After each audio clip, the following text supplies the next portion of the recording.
The Hunting of the Snark, an agony in 8 fits. Fit the first, the landing. Just the place for a snark, the bellman cried, as he landed his crew with care, supporting each man on the top of the tide by a finger entwined in his hair. Just the place for a snark, I have said it twice. That alone should encourage the crew. Just the place for a snark, I have said it thrice. What I tell you 3 times is true. The crew was complete and included a boots, a maker of bonnets and hoods, a barrister brought to arrange their disputes, and a broker to value their goods. A billiard maker, whose skills was immense, might perhaps have won more than his share, but a banker engaged at enormous expense had the whole of their cash in his care. There was also a beaver that paced on the deck, or would sit making lace in the bow, and he often, the bellman said, saved them from wreck, though none of the sailors knew how. There was one who was famed for the number of things he forgot when he entered the ship, his umbrella, his watch, all his jewels and rings, and the clothes he had brought for the trip. He had 42 boxes, all carefully packed, with his name painted clearly on each, but, since he omitted to mention the fact, they were all left behind on the beach. The loss of his clothes hardly mattered, because he had 7 coats on when he came, with 3 pairs of boots, but the worst of it was he had wholly forgotten his name. He would answer to hi, or to any loud cry, such as fry me or fritter my wig, to what you may call him and what it was his name, but especially to thingamajig. While, for those who preferred a more forcible word, he had different names for these. His intimate friends called him candle ends, and his name's toasted cheese. His form is ungainly, his intellect small, so the bellman would often remark. But his courage is perfect, and that, after all, is the thing that one needs with a snark. He would joke with the hyenas, returning their stare with impudent wag of his hand, and he once went a walk, paw in paw, with a bear, just to keep up its spirits, he said. He came as a baker, but owned when too late, and it drove the poor bellman half mad. He could only bake bride cake, for which I must state I know materials were to be had. The last of the crew needs a special remark, though he looked an incredible dunce. He had just one idea, but, that one being Snark, the good bellman engaged him at once. He came as a butcher, but gravely declared, when the ship had been sailing a week, he could only kill beavers. The bellman looked scared, and was almost too frightened to speak. But at length he explained, in a tremulous tone, there was only one beaver on board, and that was a tame one he had of his own, whose death would be deeply deplored. The beaver, who happened to hear the remark, protested with tears in its eyes, that not even the rapture of hunting the Snark could atone for that dismal surprise. It strongly advised that the butcher should be conveyed in a separate ship, but the bellman declared that would never agree with the plans he had made for the trip. Navigation was always a difficult art, though with only one ship and one bell, and he feared he must really decline for his part, undertaking another as well. The beaver's best course was, no doubt, to procure a second-hand dagger-proof coat, so the baker advised it, and next to ensure its life in some office of note.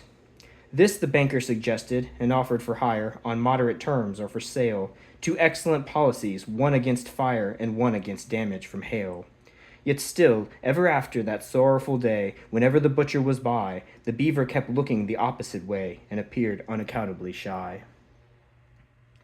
Fit the second, the bellman's speech. The bellman himself they all praised to the skies, such a carriage, such ease, and such grace, such solemnity, too, one could say he was wise, that moment one looked in his face. He had brought a large map representing the sea without the least vestige of land, and the crew were much pleased when they found it to be a map they could all understand. What's the good of Mercator's North Poles and equators, tropics, zones, and meridian lines? So the bellman would cry, and the crew would reply, they are merely conventional signs. Other maps are such shapes, with their islands and capes, but we've got our brave captain to thank, so the crew would protest that he's brought us the best, a perfect and absolute blank. This was charming, no doubt, but they shortly found out that the captain they trusted so well had only one notion for crossing the ocean, and that was to tingle his bell. He was thoughtful and grave, but the orders he gave were enough to bewilder a crew. When he cried, steer to starboard, but keep her larboard, what on earth was a helmsman to do? When the bowsprit got mixed with rudder sometimes, a thing, as the bellman remarked, that frequently happens in tropical climes when a vessel is, so to speak, snarked. But the principal failing occurred in the sailing, and the bellman, perplexed and distressed, said he had hoped, at least, when the wind blew due east, that the ship would not travel due west. But the danger was past. They had landed at last with their boxes, portmanteaus, and bags. Yet at first sight the crew were not pleased with the view, which consisted of chasms and crags. The bellman perceived that their spirits were low, and repeated in musical tone some jokes he had kept for a season of woe, but the crew would do nothing but groan. He served out some grog with a liberal hand, and bade them sit down on the beach, and they could not but own that their captain looked grand as he stood and delivered his speech. Friends, Romans, and countrymen, lend me your ears. They were all of them fond of quotations, so they drank to his health, and they gave him 3 cheers while he served out additional rations. We have sailed many months, we have sailed many weeks, for weeks to the month you may mark, but never as yet, 'tis the captain who spoke, have we caught the least glimpse of a Snark. We have sailed many weeks, we have sailed many days, 7 days to the week I allow, but a Snark on the which we might lovingly gaze we have never beheld till now. Come, listen, my men, while I tell you again the 5 unmistakable marks, by which you may know, wheresoever you go, the warranted genuine Snarks. Let us take them in order. The first is the taste, which is measured and hollow but crisp, like a coat that is rather too tight in the waist, with a flavor full of will-o'-the-wisp. Its habits of getting up late, you'll agree, that it carries too far when I say that it frequently breakfasts at 5 o'clock tea and dishes on the following day. The third in its slowness in taking a jest, should you happen to venture on one, it will sigh like a thing that is deeply distressed, and it always looks grave at a pun. The fourth is its fondness of bathing machines, which it constantly carries about, and believes that they add to the beauty of scenes, a sentiment open to doubt. The fifth is ambition. It next will be right to describe each particular batch, distinguishing those that have feathers and bite, and those that have whiskers and scratch. For although common Snarks do no manner of harm, yet I feel it my duty to say, some are boojums, the bellman broke off in alarm, for the baker had fainted away. Fit the third, the baker's tale. They roused him with muffins, they roused him with ice, they roused him with mustard and cress, they roused him with jams and judicious advice, they set him conundrums to guess. When at length he sat up and was able to speak, his sad story he offered to tell, and the bellman cried, "Silence, not even a shriek," and excitedly tingled his bell. There was silence supreme, not a shriek, not a scream, scarcely even a howl or a groan, as the man they called Ho told his story of woe in an antediluvian tone. My father and mother were honest, though poor. Skip all of that, cried the bellman in haste. If it once becomes dark, there's no chance of a Snark. We have hardly a minute to waste. I skip 40 years, said the baker in tears, and proceed without further remark, to the day when you took me abroad on your ship to help you in hunting the Snark. A dear uncle of mine, after whom I was named, remarked, when I bade him farewell, "Oh, skip your dear uncle," the bellman exclaimed, as he angrily tingled his bell. He remarked to me then, said the mildest of men, "If your Snark be a Snark, that is right. Fetch it home by all means, you may serve it with greens, and it's handy for striking a light. You may seek it with thimbles, and seek it with care. You may hunt it with forks and hope. You may threaten its life with a railway share. You may charm it with smiles and soap." That's exactly the method, the bellman bold, in a hasty parenthesis cried. That's exactly the way I have always been told that the capture of Snark should be tried. But oh, beamish nephew, beware of the day, if your Snark be a boojum, for then you will softly and subtly vanish away, and never be met with again. It is this that oppresses my soul when I think of my uncle's last words, and my heart is like nothing so much as a bowl brimming over with the quivering curds. It is this, we have had that before," the bellman indignantly said, and the baker replied, "Let me say it once more, it is this that I dread.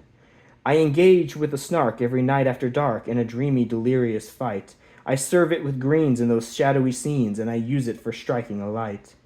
But if ever I meet with a boojum that day, in a moment of this I am sure, I shall softly and suddenly vanish away, and the notion I cannot endure." Fit the fourth, the hunting. The bellman looked uffish and wrinkled his brow. "If only you'd spoken before. It's excessively awkward to mention it now, with the Snark, so to speak, at the door.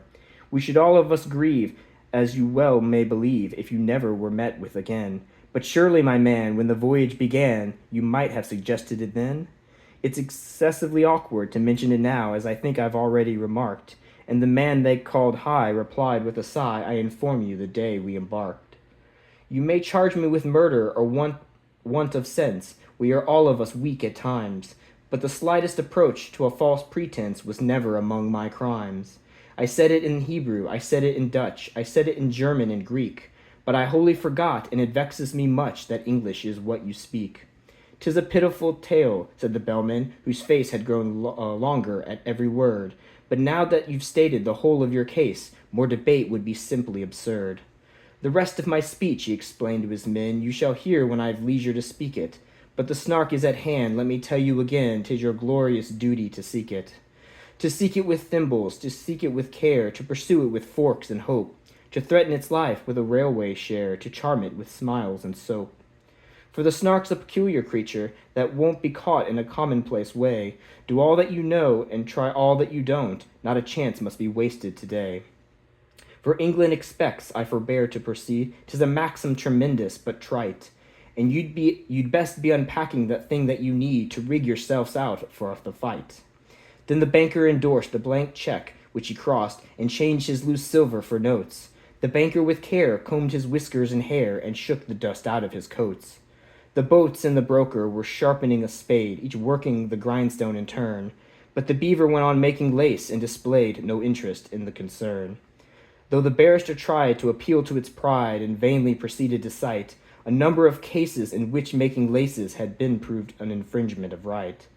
The maker of bonnets ferociously planned a novel arrangement of bows, while the billiard maker with quivering hands was chalking the tip of his nose. But the butcher turned nervous and dressed himself fine with yellow kid gloves and a ruff. Said he felt it exactly like going to dine, which the bellman declared was all stuff. Introduce me now, there's a good fellow, he said, if we happen to meet it together. And the bellman sagaciously nodded his head, said that must depend on the weather.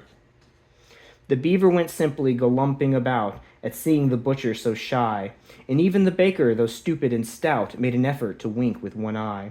Be a man, said the bellman in wrath, as he heard the butcher beginning to sob. Should we meet with a jub-jub, that desperate bird, we shall need all our strength for the job. Fit the Fifth, the beaver's lesson. They sought it with thimbles, they sought it with care, they pursued it with forks and hope. They threatened its life with a railway share, they charmed it with smiles and soap. Then the butcher contrived an ingenious plan for making a separate sally, and he fixed on a spot unfrequented by man, a dismal and desolate valley.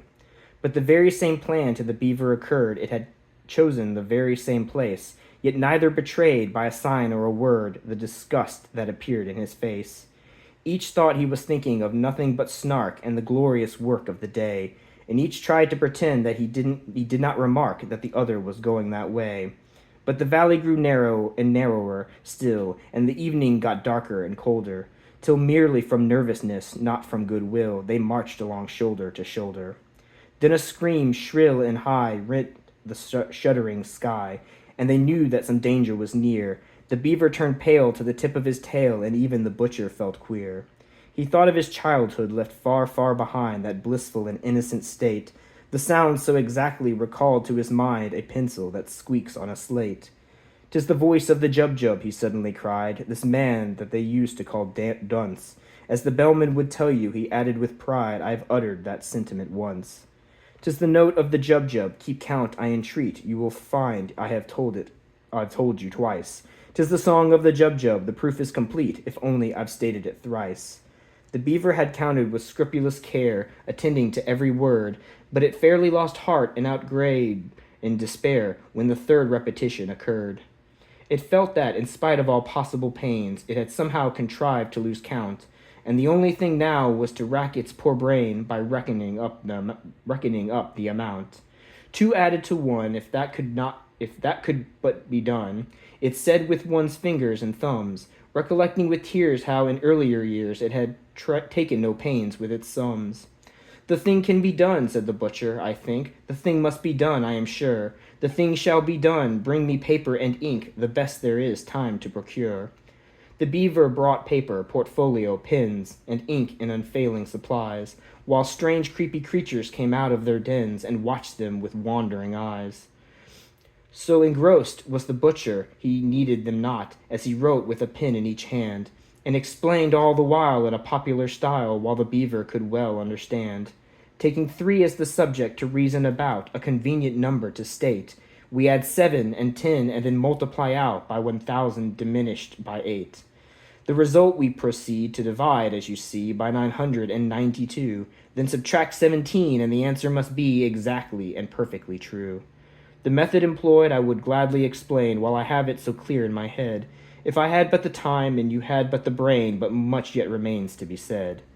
In one moment I've seen what has hitherto been enveloped in absolute mystery, and without extra charge I will give you at large a lesson in natural history.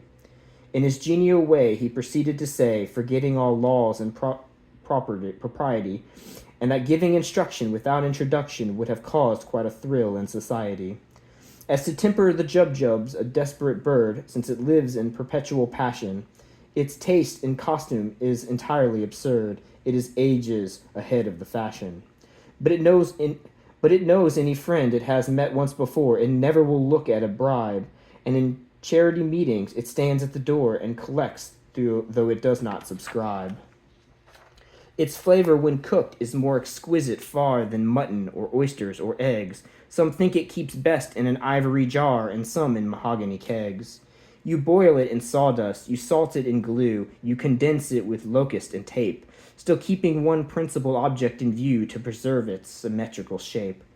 The butcher would gladly have talked till next day, but he felt that the lesson must end, and he kept with delight, and in attempting to say, he considered the beaver his friend.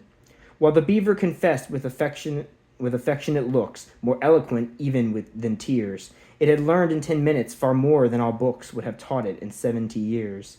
They returned hand in hand, and the bellman unnamed, for a moment, with noble emotion, said, "This amply repays all the wearisome days we have spent on the billowy ocean." Such friends as the beaver and butcher became have seldom, if ever, been known. In winter or summer 'twas always the same, you could never meet either alone. And when quarrels arose, as one frequently finds, quarrels will, spite of every endeavor, the song of the jubjub recurred to their minds and cemented their friendship forever. Fit the 6th, The Barrister's Dream. They sought it with thimbles, they sought it with care, they pursued it with forks and hope, they threatened its life with a railway share, they charmed it with smiles and soap. But the barrister, weary of providing in vain that the beaver's lace-making was wrong, fell asleep and in dreams saw the creatures quite plain that his fancy had dwelt on so long. He dreamed that he stood in a shadowy court, where the Snark, with a glass in its eye, dressed in gown, bands, and wig, was defending a pig on the charge of deserting its sty. The witness proved, without error or flaw, that the sty was deserted when found, and the judge kept explaining that the state of the law and a soft undercurrent of sound. The indictment had never been clearly expressed, and it seemed that the Snark had begun, and had spoken 3 hours before anyone guessed what the pig was supposed to have done.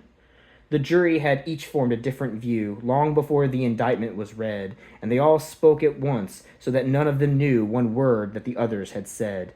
"You must know," said the judge, but the Snark exclaimed, "Fudge, the statute is obsolete quite. Let me tell you, my friends, the whole question depends on an ancient manorial right. In the matter of treason, the pig would appear to have aided, but scarcely abetted. While the charge of insolvency fails, it is clear, if you grant the plea, never indebted. The fact of desertion I will not dispute, but its guilt, as I trust, is removed, so far as related to the cost of this suit, by the alibi which has been proved.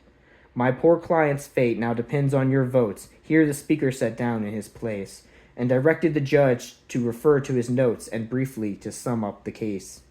But the judge said he never had summed up before, so the Snark undertook it instead, and summed it so well that it came to far more than the witness ever had said.